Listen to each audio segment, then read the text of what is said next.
Hi అండి, నా స్టైల్లో పిజ్జా ఎలా చేసేసుకోవాలో చూసేయండి. ఇప్పుడు ముందు పిజ్జా కోసం మైదా పిండిలో సాల్ట్, అలాగే సోడా ఉప్పు, వాటర్ కలుపుకొని 1 అవర్ నానబెట్టి పక్కన పెట్టేసేసుకోవాలి. 1 అవర్ తర్వాత చూడండి ఇలా అవుతుంది. ఇప్పుడు టమాటా సాస్ కోసం అనేసి టమోటా, ఎండుమిర్చి, అల్లం, చిన్నులపాయ వాటర్ కలుపుకొని హీట్ చేసేసుకోవాలి ఒక 10 మినిట్స్ అలా.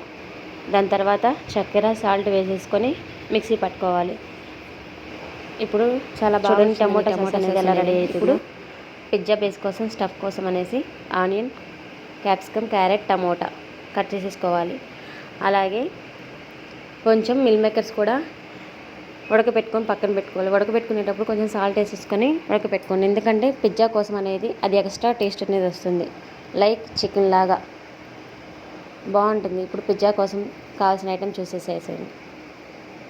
నేను ముందుగానే పిజ్జా ప్రిపేర్ కోసం అనేది స్టఫ్ కోసం అనేసి ముందుగానే హీట్ చేసేసుకుంటానండి. ఎందుకంటే ఓవెన్ లేనప్పుడు ఇట్లా చేసేసుకున్నాము అనుకోండి, బేస్ అనేది ఎక్కువ హీట్ కాకుండా ఇది అవ్వకుండా ఉంటుంది, మాడిపోకుండా.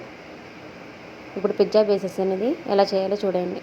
చపాతీలాగా రుద్దేసేసుకొని ఫోర్క్తో అలా గుచ్చేస్తే సరిపోతుంది పిజ్జా బేస్ అనేది. ఇప్పుడు ఆ పిజ్జా బేస్ని తీసుకెళ్ళేసి హీట్ చేసేసుకోవాలి ఒక 5 మినిట్స్ అలా.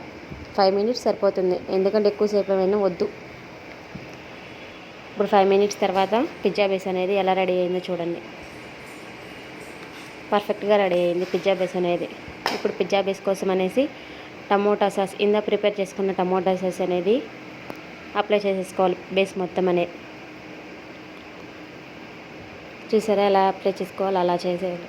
ఇప్పుడు తర్వాత పిజ్జా బేస్ కోసం ప్రిపేర్ చేసుకున్న స్టఫ్ అనేది పిజ్జా మీద పెట్టేసేసుకోవాలి, బేస్ మీద. ఇప్పుడు కొంచెం చీజ్ అనేది అప్లై చేసేసుకోవాలి. తర్వాత స్టవ్ మీద పెట్టేసుకున్నాక ఒరిగానో అనేది అప్లై చేసేసుకుంటే స్ప్రింకిల్ లాగా చేసేసుకుంటే చాలా బాగుంటుంది. ఇప్పుడు ఒక 10 మినిట్స్ తర్వాత వదిలేయండి. 10 మినిట్స్ తర్వాత ఎలా ఉందో పిజ్జా అనేది చూసేయండి. సిమ్లో పెట్టేసేసుకోండి, హైలో వద్దు ఫ్లేమ్ అనేది. టట్టడై, my pizza is ready. So ఎమ్మిటీ టేస్ట్, నిజంగా చాలా బాగా వచ్చిందండి. మిల్ మేకర్స్ అనేది ఎక్స్ట్రా టేస్ట్ అనేది ఇచ్చింది, నాకైతే చాలా నచ్చింది. ఒకసారి మీరు కూడా అలా చేయండి, మిల్ మేకర్స్ ట్రై చేయండి. ఓకే అండి, ఇక్కడ మా